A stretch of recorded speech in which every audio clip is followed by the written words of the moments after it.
Un millonario asesinado. No había arma homicida, no había testigos presenciales. Su mujer resentida. En realidad, era una especie de venganza perfecta. El amante barriobajero de la mujer. ¡Largo de aquí! Era como la novela de McCain, El cartero siempre llama 2 veces. Un triángulo amoroso letal en el lugar de diversión de los ricos y famosos, esta noche en Poder, Privilegio y Justicia.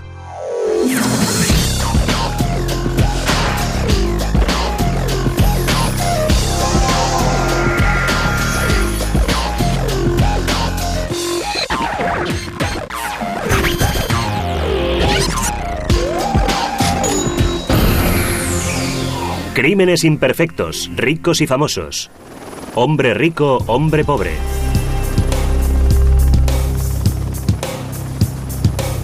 Los Hamptons.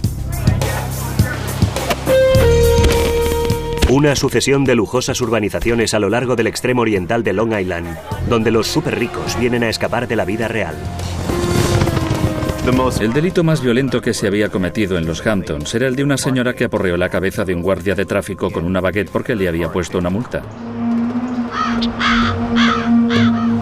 El 20 de octubre de 2001, East Hampton registró su primer homicidio en 20 años. La escena del crimen, esta mansión de 6 dormitorios en Middle Lane, una exclusiva calle a una manzana del océano. Y a un tiro de piedra de los Sinfields y los Spielbergs. Fue un asesinato horroroso. Fue algo violento, sangriento. No creo que nadie esperara ver esta clase de homicidio en los Hamptons. La víctima era Ted Amon, de 52 años. Un pez gordo incluso en el contexto de East Hampton. Un financiero atractivo y atlético con una fortuna de más de $80 millones. Una de las estrellas más brillantes de Wall Street, apagada así, sin más. Todo East Hampton quedó conmocionado. Se alzó un clamor exigiendo saber qué había sucedido en Middle Lane aquella noche de octubre. Le mataron a golpes, recibió una paliza, sufrió. El médico forense estimó que le habían propinado 30 o 35 golpes en la cabeza con un objeto contundente y pesado. Había pocas pistas. Ni señales de haber forzado la entrada, ni indicios de que fuera un atraco, ningún móvil evidente. En estos momentos no se descarta ningún móvil. Y sin duda hay que tener en cuenta el hecho de que se trata de un personaje destacado y su gran potencial financiero. Pero las sospechas se concentraron pronto alrededor de 2 personas. La esposa separada de Ted Amon, generosa, y su amante de 38 años, Danny Pelosi. Un electricista no autorizado con antecedentes de alcoholismo y drogadicción que vivía con ella. Mucha gente que conocía a los Amon reaccionó diciendo, o sea que por fin ella lo ha hecho. Para los medios de comunicación neoyorquinos, el efluvio de sexo, sangre y traición que se desprendía del caso era demasiado tentador para pasarlo de largo. El caso dominaría la prensa local durante los siguientes 3 años. Ted Amon era un personaje de talla excepcional, increíblemente brillante y muy rico. Pero por muy alto que se hubiera encumbrado, no olvidó jamás sus humildes orígenes. Ted creció en una familia de clase media en las afueras de Buffalo, Nueva York. Estudió en la Universidad Bucknell, donde se graduó en económicas y jugó al lacrosse. Parecía el típico estudiante americano, pero con una diferencia: su brillantez. Ted Amon era un chico provinciano que había triunfado de veras, un tipo muy listo que a principios de los 80 empezó a trabajar en el departamento de financiación ajena de Colbert Kravis Roberts. Ted se convirtió muy pronto en un alto ejecutivo de KKR. Antes de cumplir los 40 ya era uno de los socios de la empresa. El dinero le entraba a raudales. Por lo que dicen otros, era un tipo increíblemente avispado, muy dinámico, extremadamente ambicioso, pero muy simpático y agradable. El primer matrimonio de Ted terminó en divorcio en 1983. En busca de un nuevo apartamento de alquiler, acordó encontrarse con una agente inmobiliaria llamada Generosa Run. Pero Ted no acudió a la cita. Era algo bastante habitual en él. A pesar de toda su inteligencia, era también un poco despistado, chalado, como decía uno de sus amigos.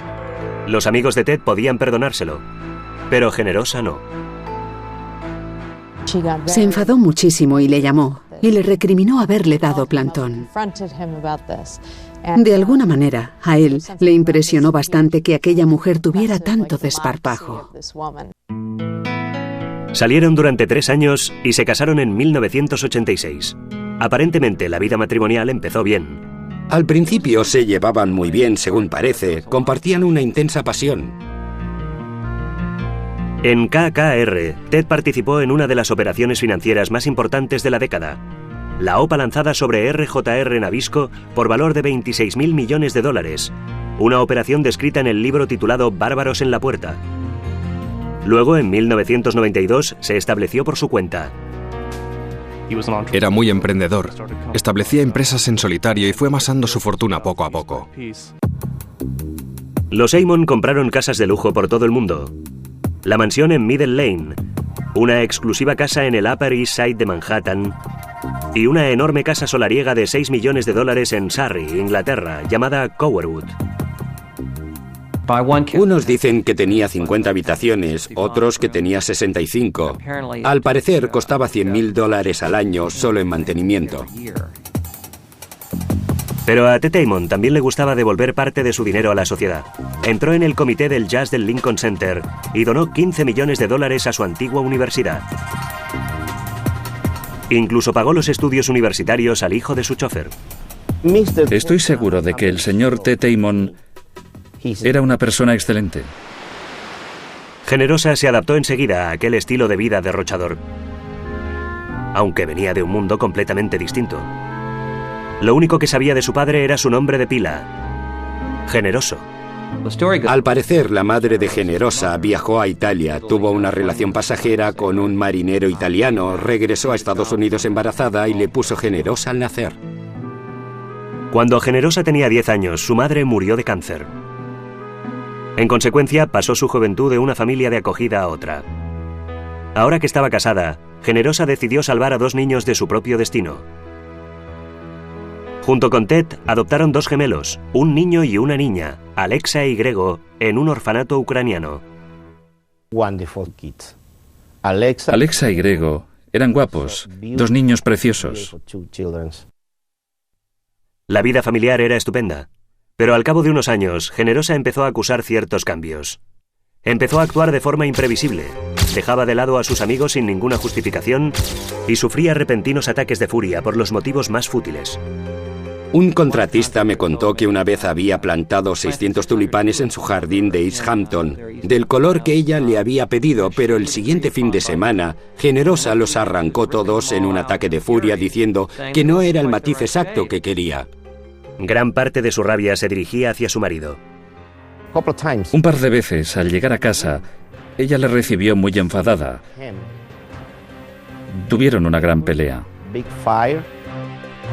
El fuerte carácter de Generosa que antes había atraído a Ted, ahora le alejaba de ella. En 1999, Generosa vivía con sus hijos en Inglaterra, y él vivía solo en Nueva York. Convencida de que Ted tenía una relación con otra mujer, Generosa contrató un detective privado. Tenía razón. Sus sospechas quedaron confirmadas y marcaron el principio del fin de su matrimonio. La sospecha que más la obsesionó fue que su marido le ocultaba cosas, le ocultaba dinero. Generosa regresó a Nueva York y presentó una demanda de divorcio. Fue un asunto muy desagradable desde el primer momento. Creía que la fortuna de Ted se elevaba a 300 millones. Les costó mucho a los abogados convencerla de que en realidad Ted solo tenía entre 50 y 80 millones y que ella tendría derecho a parte de ese dinero. Mientras los abogados discutían sobre los activos de la red de Ted, Generosa decidió atacar su liquidez. Se mudó con sus hijos a una suite de un lujoso hotel de la Quinta Avenida, el Stanhope, y empezó las obras de renovación de una casa unifamiliar de $9 millones. Había que reformarla por completo. Ella pidió un préstamo de $3 millones y empezó a invertir dinero en las obras de renovación total. Mientras tanto, en Center Mauritius, Long Island, Danny Pelosi se enteró a través de un amigo de que una mujer muy rica se estaba gastando millones en la reforma de su casa. Pelosi era un electricista no autorizado y en paro, con mujer y 3 hijos a su cargo. Subió a su camioneta y se dirigió directo a la casa en obras, esperando encontrar trabajo. Apenas tenía dinero necesario para llenar el depósito con suficiente gasolina para llegar a Manhattan desde St. Mauritius. Su vida era un desastre, su matrimonio hacía aguas, no tenía trabajo y estaba desesperado. Pero la suerte de Danny estaba a punto de cambiar. Cuando Generosa puso sus ojos en aquel electricista alto y desgarbado, notó enseguida el alto voltaje. Le contrató al momento. Al poco tiempo, Danny Pelosi ya se había abierto camino hasta el billetero de Generosa y su dormitorio.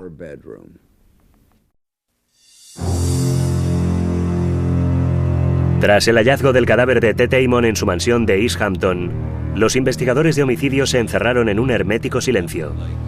No se emitirán comunicados. Ya les he dicho todo lo que puedo decirles en este momento. Pero no consiguieron neutralizar a los medios de comunicación. Era la noticia más sonada en los Hamptons. Días después del asesinato, la gente todavía se apiñaba a ambos extremos de la calle Middle Lane. Aquello era algo nunca visto. Los millonarios asesinados siempre saltan a los titulares, pero además, en este caso, había una mujer separada enamorada de un electricista sin un duro, con lo que el escándalo estaba servido. Los periodistas acuñaron el apodo de la princesa y el pordiosero para Generosa y Danny. Pero lo que sucedió cuando empezaron a vivir juntos no fue ningún cuento de hadas. La prensa amarilla se cebó con el misterio. ¿Cómo podía una señora de la alta sociedad sentirse atraída hacia aquel personaje de los bajos fondos? Es atractivo. Estoy segura de que debía tener mucho encanto. Es lo que dice la gente que le conoce y sabe de su vida privada. Quizá Generosa se sintiera un poco identificada con aquel rudo electricista, fumador de Marlboro. Ella era una chica de clase baja. Venía de esa clase de familia. Un entorno familiar muy parecido al de Pelosi. También era la antítesis del hombre que acababa de romperle el corazón. Pensó que era un honesto trabajador con sólidos valores familiares. Y supongo que se lo imaginó como todo lo contrario de su marido, que la había engañado. Fuera lo que fuera, la pareja se consolidó rápidamente. Al poco tiempo, Danny dirigía las obras de renovación de toda la casa durante el día y dormía en la lujosa habitación de hotel de su patrona por la noche. En realidad era una especie de venganza perfecta para Generosa porque se estaba gastando todo el dinero de su marido en unas reformas cada vez más sofisticadas y el dinero iba directo al bolsillo de su amante. ¿Qué mejor manera de atacar a un exmarido? En efecto, Ted estaba preocupado por aquella relación, temiendo que afectara a sus hijos. Ya le habían detenido 2 veces por conducir bajo los efectos del alcohol. También tenía otros antecedentes algo turbios. Es decir, no era precisamente el tipo de persona que desearías ver cuidando de tus hijos pequeños.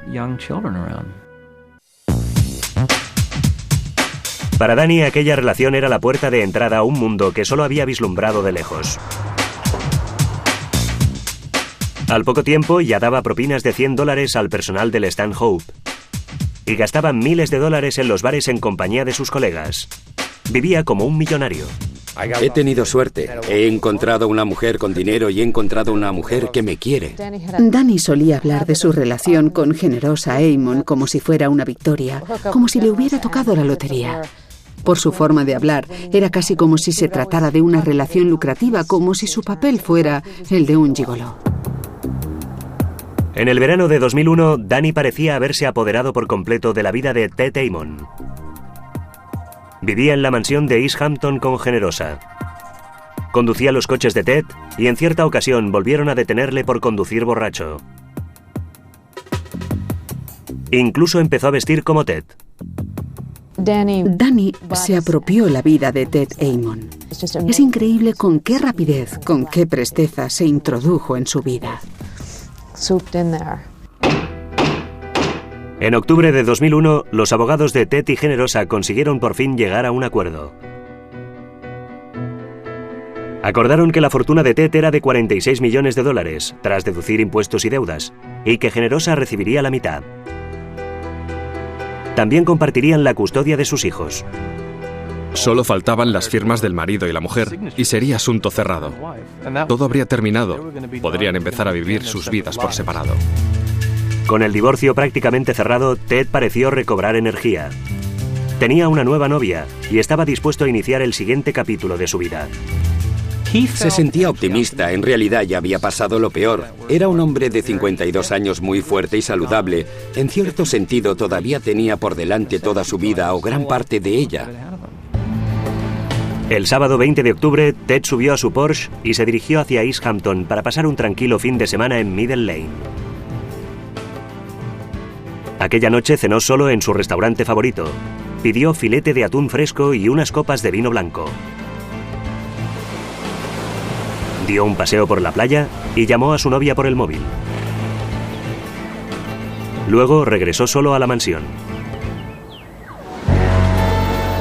El lunes por la mañana, Ted Damon no fue a trabajar. Además de no presentarse a una reunión, Ted no se había preocupado de que alguien fuera a buscar a los niños a la escuela, algo muy poco habitual en él.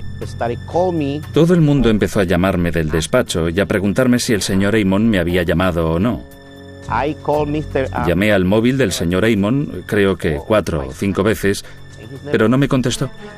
El socio de Ted, Mark Angelson, recogió a Mil Masias, alquiló un helicóptero y voló hasta East Hampton.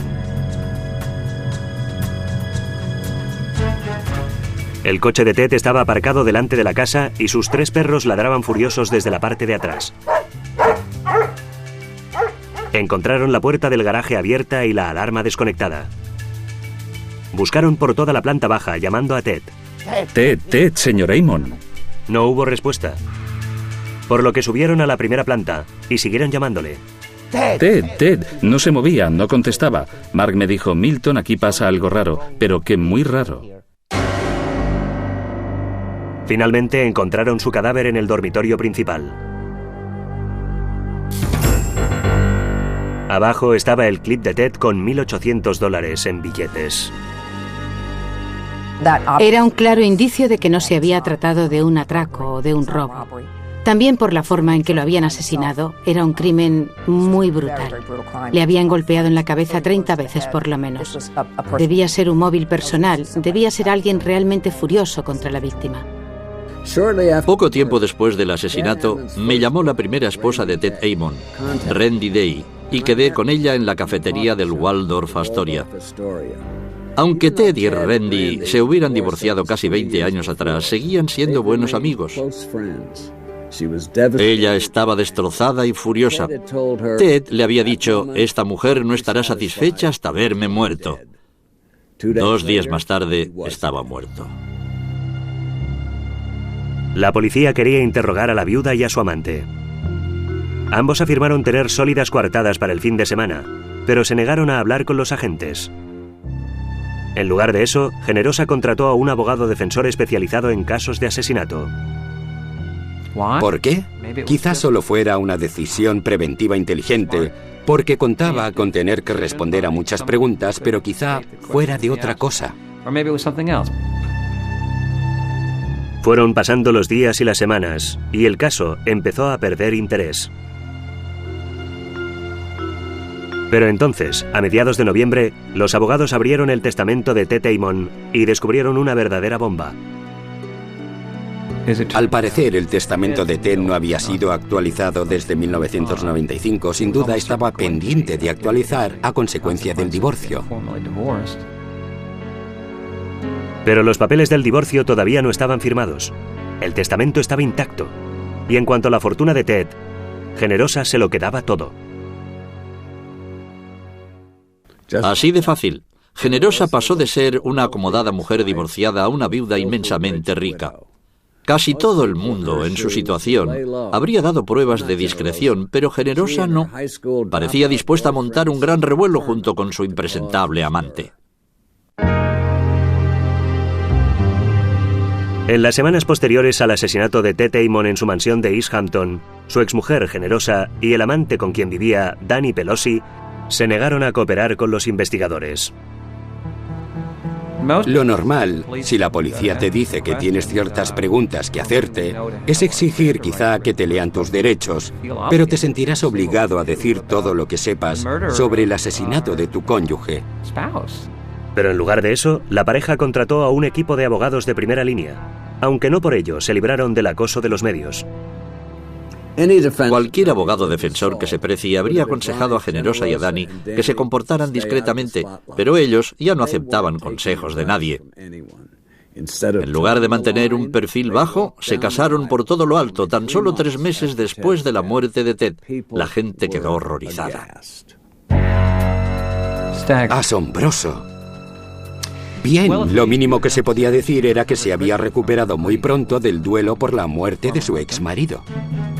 En cuanto a Danny, se divorció de su primera esposa la víspera de casarse con la segunda. Fue algo escandaloso, sin duda. Y desde mi punto de vista, con todos esos abogados carísimos alrededor, van y hacen justo lo que más podía alimentar las sospechas y el interés de la prensa amarilla. Para escapar a la atención de los medios, Generosa y Danny se trasladaron con sus hijos a la mansión de Cowerwood en Inglaterra.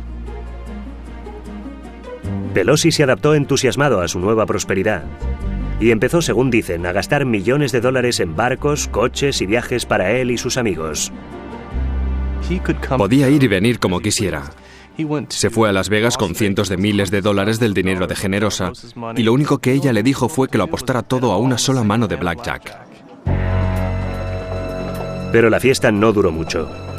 Un mes después de la boda, Pelosi estaba de vuelta en Long Island para presentarse a juicio por haber conducido bebido.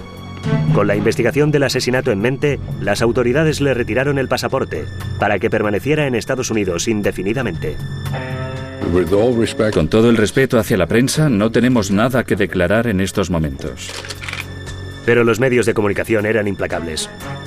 Hola, ¿es usted Danny Pelosi? ¡Largo de aquí! ¿Es usted Danny Pelosi? Sabes muy bien que soy Danny Pelosi. ¡Largo de aquí! Y aunque sus abogados le dijeron que guardara silencio, Danny no podía quedarse callado. ¿Ha hecho usted alguna cosa en algún momento para hacer daño a Ted Amon? Jamás, jamás. Lo que le sucedió al señor Amon es un pecado. Quien lo haya hecho tendrá que pagar una gran penitencia. ¿Quién ha podido matar a Ted Amon? Si tuviera la respuesta, se la daría. Porque en toda esta historia, el que está sufriendo más presiones soy yo. Todo me cae encima. Creo que Danny Pelosi estaba encantado de ser el centro de atención, aunque esta atención implicara la sospecha de haber cometido un crimen horrendo. Le encantaba llamar la atención. Generosa regresó a Estados Unidos para vivir con Danny en Center Mauritius. No eran los Hamptons, precisamente.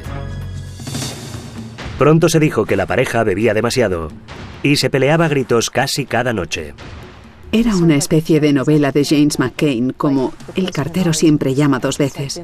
Esos dos empezaron a destrozarse mutuamente. No sé si porque se sentían culpables de lo que había sucedido o simplemente por la personalidad de ambos. Entonces la vida de Generosa empezó a ir de mal en peor. En mayo de 2002 empezó a sufrir desmayos. Un mes más tarde le diagnosticaron cáncer de mama y tuvo que iniciar un tratamiento de quimioterapia. Mientras tanto, Danny se declaró culpable de haber conducido bebido y fue condenado a 1 año de cárcel. Salió en libertad en junio de 2003. Por favor, respetadme un poco, chicos. Ha sido un largo camino y quiero volver a casa con mis hijos, con mi mujer. Pero Danny no estaría tranquilo mucho tiempo. La investigación del asesinato de Amon estaba cobrando impulso, y los investigadores tenían la mira puesta en él. No teníamos arma homicida, no teníamos testigos presenciales. Danny Pelosi no había confesado jamás haber cometido el crimen, y la policía tenía que sortear estos obstáculos y encontrar la manera de montar una acusación que a la larga pudiera terminar con una condena. Los detectives descubrieron que Generosa y Danny habían instalado en secreto un sistema de vigilancia de alta tecnología en la mansión de East Hampton para poder espiar a Ted. Por lo tanto, ese sistema permitía tener una película del crimen. Tendríamos las imágenes del asesino subiendo por las escaleras, entrando en el dormitorio principal. Pero cuando los investigadores fueron a buscar el sistema, descubrieron que su disco duro había desaparecido misteriosamente. Esa desaparición nos dijo que A sabía de su existencia, B sabía cómo desactivarlo y C sabía que habría captado la imagen, de manera que era un indicio muy importante. Mientras tanto, el cáncer de Generosa estaba empeorando. Consciente de que le quedaba poco tiempo de vida, redactó otro testamento. Danny no aparecía en él. En lugar de eso, recibió una cantidad fija, una especie de finiquito. Generosa y él decidieron que recibiría $2 millones, un dinero con el que podría pagar su defensa legal cuando fuera procesado. En julio de 2003, Generosa abandonó definitivamente a Danny y regresó con sus hijos a la mansión de Middle Lane. Murió al cabo de un mes y en su testamento final lo dejó todo a sus hijos y, irónicamente, a la institución benéfica Aemon, fundada por Ted. Y dejó a sus hijos bajo la custodia de Kay Main, su niñera. Danny recogió las cenizas de Generosa en la lujosa funeraria Frank E. Campbell de Manhattan y se las llevó al cercano Stanhope Hotel. Entró en el bar, pidió una cerveza y un Cosmopolitan, el cóctel favorito de Generosa, y le ofreció un brindis de despedida. Un fotógrafo que estaba casualmente allí captó la imagen. Danny Pelosi volvía a ser noticia. Meses después de la muerte de Generosa, Danny Pelosi era el principal sospechoso del asesinato del millonario Ted Aemon. Era un tipo con la motivación y la facilidad de acceso necesarias para cometer este tipo de crimen. Pero sería muy difícil conseguir pruebas suficientes para poder procesar al antiguo electricista. Un gran jurado empezó a evaluar las pruebas disponibles en junio de 2003. Los investigadores tardarían 9 meses en interrogar a casi 60 testigos. Nos costó muchísimo reunir pruebas y hablar con los testigos. Todas las personas a las que queríamos interrogar se negaban a hablar con nosotros.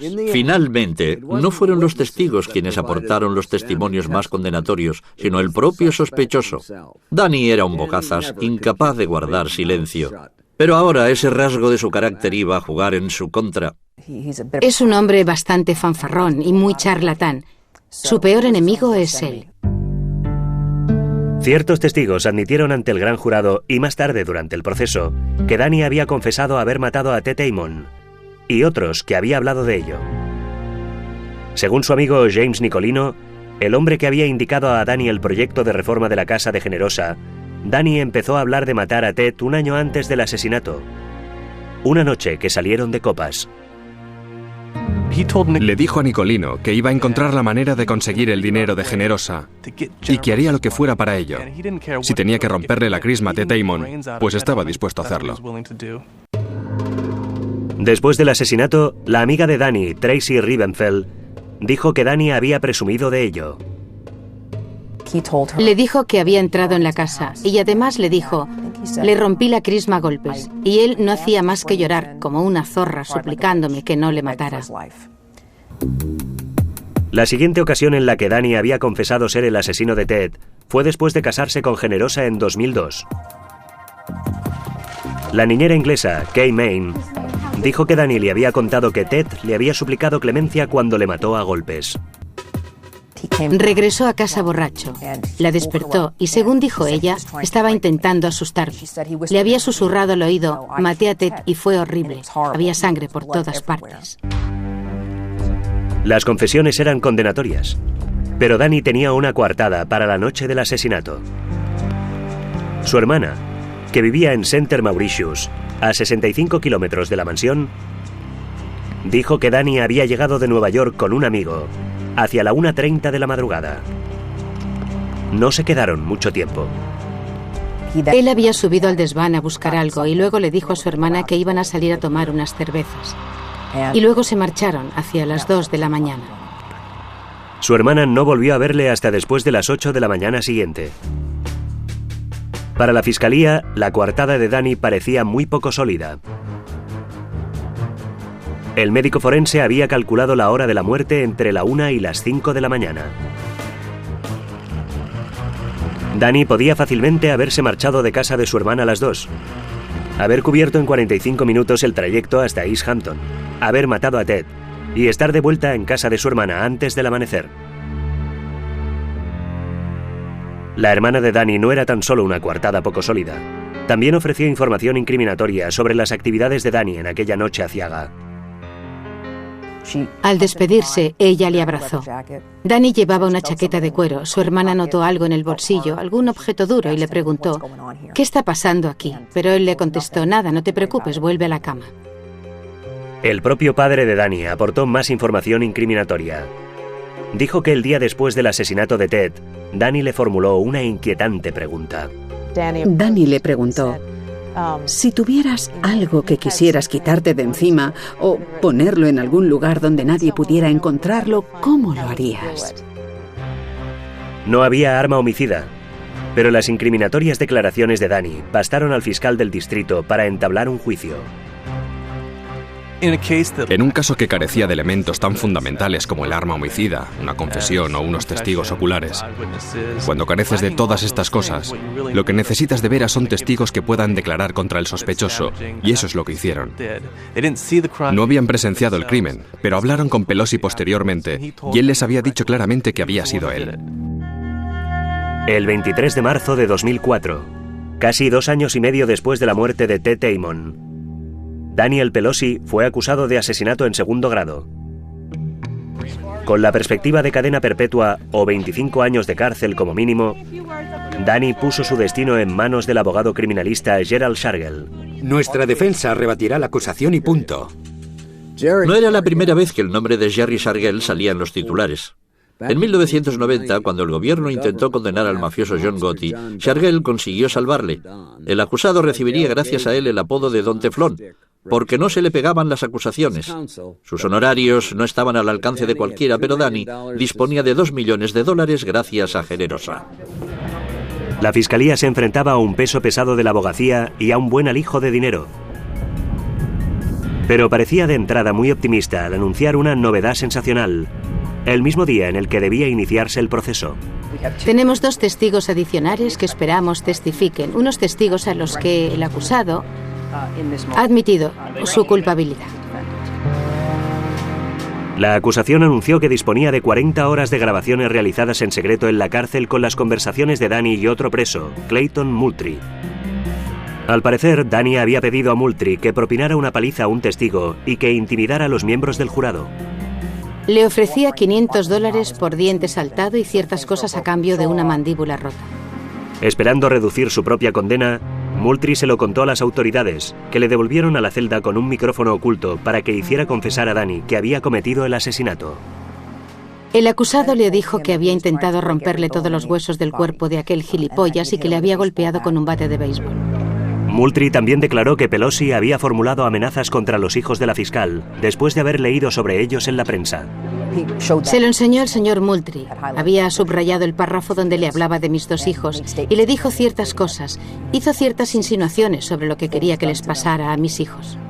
Pero la bomba más sensacional del caso todavía no había explotado. Durante el juicio, un testigo solo para adultos asombraría incluso a los amigos más íntimos de Ted Amon. Aquel tórrido culebrón estaba a punto de alcanzar el punto de ebullición. El 13 de octubre de 2004, casi 3 años exactos después del asesinato de Ted Amon en su mansión de East Hampton, el proceso contra Danny Pelosi empezó por fin. Durante las conclusiones provisionales, la acusación afirmó que Danny había matado a Ted porque los $25 millones que Generosa iba a recibir tras su divorcio no le bastaban. Danny quería toda la fortuna. La codicia fue probablemente el móvil del crimen. Desde el primer momento fue un asunto de dinero para él. Fue un asunto de dinero hasta el final. Quería dinero y más dinero. Pero como la propia acusación reconocía, solo se basaba en pruebas circunstanciales.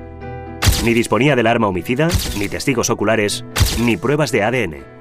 El éxito no estaba cantado. Yo estaba bastante preocupada por la calidad de las pruebas de las que disponíamos y su potencial para convencer a 12 ciudadanos normales. Había, sin embargo, una serie de testigos que declaraban que Danny había confesado. La defensa intentó desacreditarles a todos. En el caso del preso, su declaración era una especie de billete para librarse de la cárcel.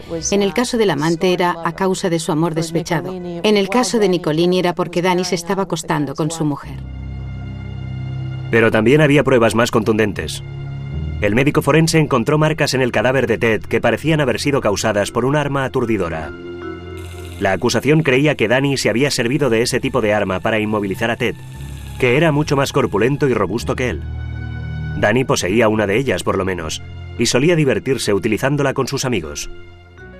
La utilizaba con los trabajadores en la obra y yo le pregunté, ¿entonces te gustaba hacerlo? Y él me dijo, pues sí. Tras 6 semanas de declaraciones de 41 testigos, llegó el turno de la defensa. Según la defensa, Ted tenía una vida homosexual secreta y podía haber sido asesinado por un hombre con quien hubiera practicado sexo anónimo. Presentaron un testigo, Sam Wagner, invitado habitual en casa de uno de los vecinos de Amon. Wagner afirmó que se había topado con Ted, que hacía jogging una mañana de mayo de 1999. Ese tal Wagner dijo que había preguntado al desconocido, ¿quieres un poco de marcha? Luego dijo que se había llevado al hombre tras unos matorrales y había practicado sexo oral con él. Ni siquiera intercambiaron sus nombres. No me lo habían presentado hasta entonces. No tenía ni idea de quién era aquel hombre con quien había estado, pero cuando vi su foto en el periódico supe que era él. Para muchos observadores, el proceso ya no podía caer más bajo. Antes de aquel momento, el caso ya tenía su buena dosis de escándalo, pero a partir de entonces adquirió un cariz casi trágico, al revelar aquel desliz de la víctima, de aquella forma, delante de todo el mundo. De repente, la teoría de la defensa según la cual un amante secreto había atacado a Ted no parecía ya tan inverosímil. Después de todo, Ted estaba desnudo cuando la policía encontró su cadáver, y las sábanas de la cama habían desaparecido. ¿Quién y por qué se habría llevado las sábanas? ¿Quizá estaban manchadas de semen? Además, estaba la última llamada que Ted había hecho a su novia a las 9:44 la noche de su muerte. Le dejó un mensaje diciendo que estaba en una playa gay, que se había asustado y se iba a casa. ¿Cómo es posible que Ted Amon no supiera que se había metido en una playa gay? Eso era algo perfectamente conocido en los Hamptons. Había sacado a pasear a los perros o iba en busca de una cita. Para la defensa, todo encajaba perfectamente. Dijeron que Ted Amon tenía un conflicto de identidad sexual y utilizaron aquella llamada telefónica como prueba para trazar una semblanza de un hombre que de vez en cuando mantenía relaciones homosexuales. Y sugirieron al jurado que la noche en que murió había regresado a casa con un hombre encontrado en la playa y que ese hombre le había asesinado. Tras tan solo 5 días, el equipo de la defensa de Danny Pelosi estaba a punto de dar por concluidos sus alegatos. Pero entonces se produjo el giro más inesperado de los muchos que se habían producido en el proceso. Danny Pelosi iba a subir al estrado. Miré al abogado defensor y le dije, debes estar de broma. Y él contestó, ¿qué va? Y me giré para mirar al acusado. Y él, muy satisfecho consigo mismo, afirmó con la cabeza y me dijo articulando, para que le leyera los labios, sí, voy a subir ahí arriba. La implacable fiscal contra el exaltado acusado. ¿Podría Danny Pelosi mantener la calma? ¿O perdería los papeles y se mostraría tal como era en realidad ante el jurado? Durante todo el proceso, Danny Pelosi se había mostrado jactancioso, guiñando el ojo a los miembros del jurado, bromeando con sus familiares, charlando libremente con la prensa. Ahora estaba a punto de enfrentarse mano a mano con la fiscal. Es uno de esos tipos que te hacen pensar, oh, por favor, que suba al estrado para divertirme un poco, por lo menos. Era la confrontación que todo el mundo había estado esperando. La fiscal, aquella mujer que era una verdadera pitbull, contra Pelosi, que no escondía el odio que ella le inspiraba. Todo el mundo estaba en ascuas para ver qué sucedía. Fue un enfrentamiento de 5 horas. Bajo el implacable interrogatorio de la acusación, Danny afirmó que nunca había deseado el dinero de Ted Amon y que no había asesinado al millonario. En cuanto a los testigos que afirmaban haber oído su confesión, Danny dijo que estaban todos equivocados. Danny parecía estar ofreciendo una actuación merecedora de un Oscar. El barrio bajero mal hablado, convertido en un tranquilo y sereno vecino de al lado. Pero el jurado no se dejó engañar. Él fue acalorándose poco a poco. Se notaba que intentaba controlarse. Hacía todo lo posible para reprimir sus sentimientos más íntimos, pero nosotros nos dimos cuenta. En un intento final para desviar el rumbo del caso, Danny dijo que Generosa le había pedido una vez que matara a Ted, pero que él se había negado. Cuando le dijo al jurado que ella me pidió que matara a su marido, en realidad, en lugar de favorecer su caso, se estaba inculpando más que otra cosa. No creo que exista un servicio telefónico urgente para las mujeres demasiado consentidas que quieren asesinar a sus maridos. No disponen de un servicio así. Entonces, ¿a quién recurriría para hacer ese trabajo? Al día siguiente, durante los alegatos finales, los abogados de Danny sugirieron que Generosa había asesinado a Ted Amon. Una teoría que recapitularon ante la prensa en frente de los juzgados. Generosa era una persona llena de rabia y de odio. Danny Pelosi declaró anteayer que le había pedido que asesinara a Ted Amon y él se había negado, o sea, que estoy convencido de que no se puede descartar la culpabilidad de Generosa Amon. Pero la táctica no funcionó con el jurado. Lo del amante gay no ha colado. Entonces vamos a probar con la señora fallecida. En mi opinión, al final se aferraban a un clavo ardiendo. El jurado estuvo deliberando todo el fin de semana. El lunes por la mañana ya había alcanzado un veredicto. Casi todos los días la gente hablaba y se oía un zumbido en la sala. Pero en aquel momento todo estaba en silencio y la tensión y el nerviosismo se palpaban en el aire. Cuando entramos en la sala y tuvimos que leer el veredicto en el que le declarábamos culpable, creo que no había ninguno de nosotros que no estuviera temblando, literalmente. Cuando escuchó el veredicto que le declaraba culpable, Danny Pelosi, el hombre que siempre parecía tener algo que decir, permaneció por primera vez en silencio. Estaba llorando, tapándose la cara con las manos. Era la viva estampa de la derrota más absoluta.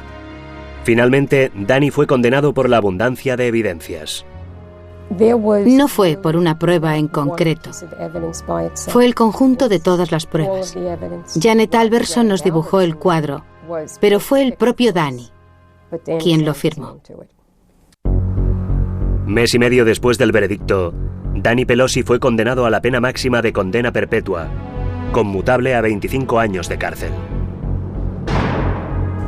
Condené al verdadero culpable y me parece justo que le encierren en su celda donde nadie tendrá que seguir oyéndole. Ha recibido ya más atención de la que se merece y ha llegado el momento de cerrar la puerta dando un portazo y dejarle que se pudra en el lugar que le corresponde. Nunca llegaremos a saber el papel que tuvo Generosa en el asesinato de su marido. ¿Fue una simple marioneta en el plan de Danny o fue ella quien manejó todos los hilos? Es un secreto que se llevó a la tumba. Dominic Dunne para la televisión judicial.